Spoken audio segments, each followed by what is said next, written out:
Sahabat Adi Channel, terima kasih Anda tetap bersama kami. Kita akan melanjutkan bincang-bincang dengan Kang Cahya Gunawan ya. Beliau adalah seorang jurnalis senior dan juga cyclist. Mas Cahya, ini mengenai pengalaman Anda ya, kota mana yang menarik untuk bersepeda dan aman? Ya, kalau di Jakarta kan orang cenderung kalau di akhir pekan ya, pengalaman saya juga, dulu tuh sering ke Sentul Bogor atau ke Puncak gitu. Tapi sekarang kan udah ramai juga, orang-orang healingnya ke sana juga. Jadi udah nggak terlalu nyaman juga ya. Orang lalu mencari misalnya ke daerah Majalengka, Kuningan gitu, yang pemandangannya bagus. Jadi atau ke Jogja. Nah, jadi Jogja itu banyak pilihan treknya. Itu naik sepeda atau naik kendaraan? Jadi dari sini macam-macam. Ada orang naik dari sini di towing, maksudnya dibawa di loading ke Jogja, lalu di Jogjanya baru sepedaan. Oh. Gitu. Misalnya ya karena kan kalau orang yang pekerja itu biasanya nyari akhir pekan atau hari libur gitu.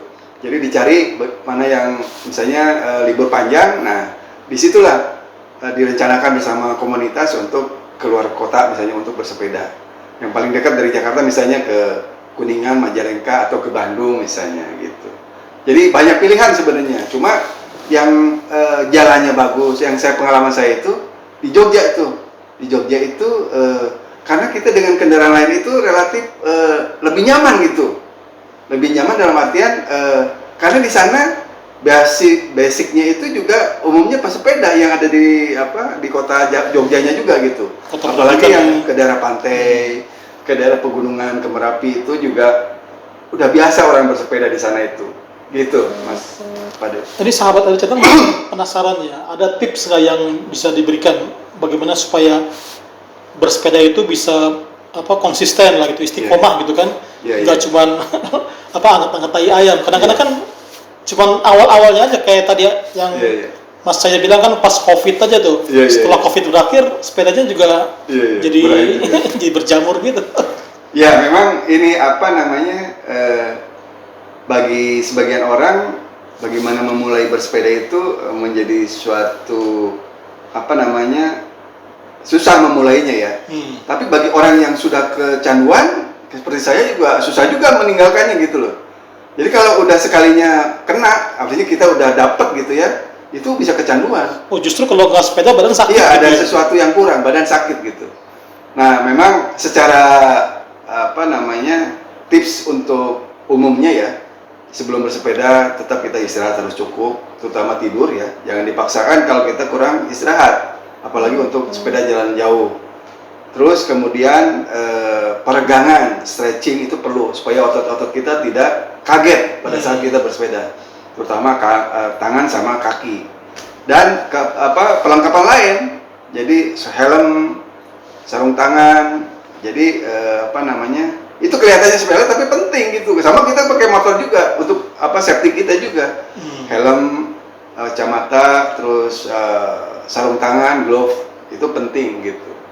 Nah, kadang-kadang kan itu ya tempat duduknya kan bikin sakit ya. Nah, itu padding ya, ada celana khusus kalau untuk pesepeda kan, atau kita pakai celana yang ada busanya.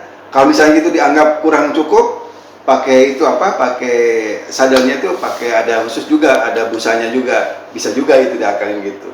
Lama-lama enggak kok. Awal-awal saya juga begitu. Pegal di pantat gitu. Itu udah biasa itu. Lama-lama hilang, Mas. Cuma masalahnya kan ada supaya orang harusnya ini kita peragakannya dengan sepeda ya. Jadi kalau misalnya tiap-tiap sepeda itu ada ukurannya masing-masing. Jadi antara panjang kaki kita, panjang tangan itu ada ukurannya itu supaya kita nggak pegal juga gitu.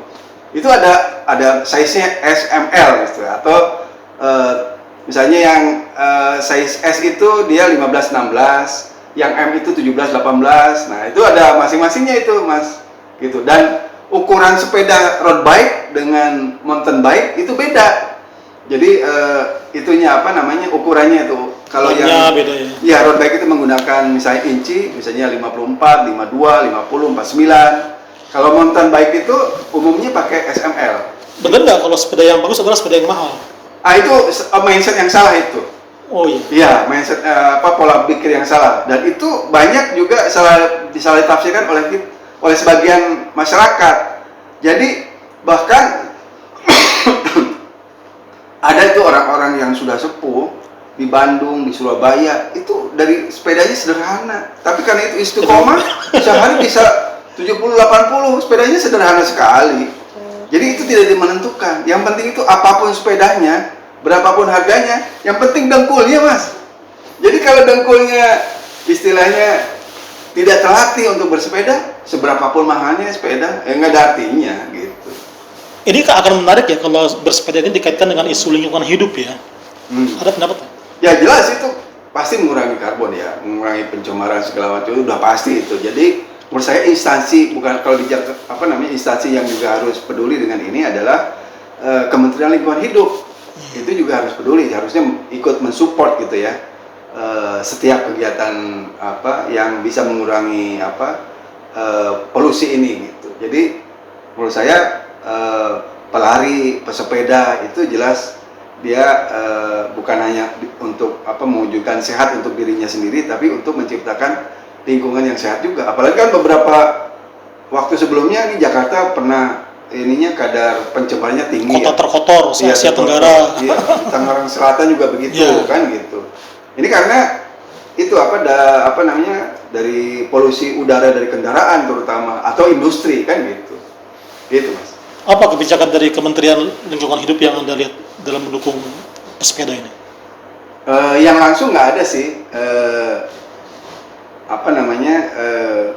Harus artinya kampanyenya itu tidak harus. Kampanye yang kurang. Ya, gerakan upaya kampanye penyadaran ya. melibatkan semua stakeholder. Jadi karena yang kita lihat cuma polisi sama Pemprov aja ya, aktif aja. Betul. Jadi karena seharusnya sudah menjadi isu kementerian terkait. Iya, betul. Jadi bahkan sebenarnya harus ada dikasih gimmick ya.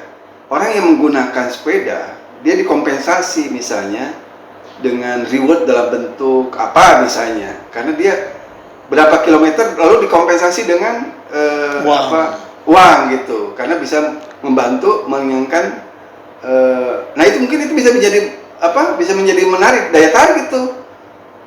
Bisa membantu penurunan polusi udara gitu.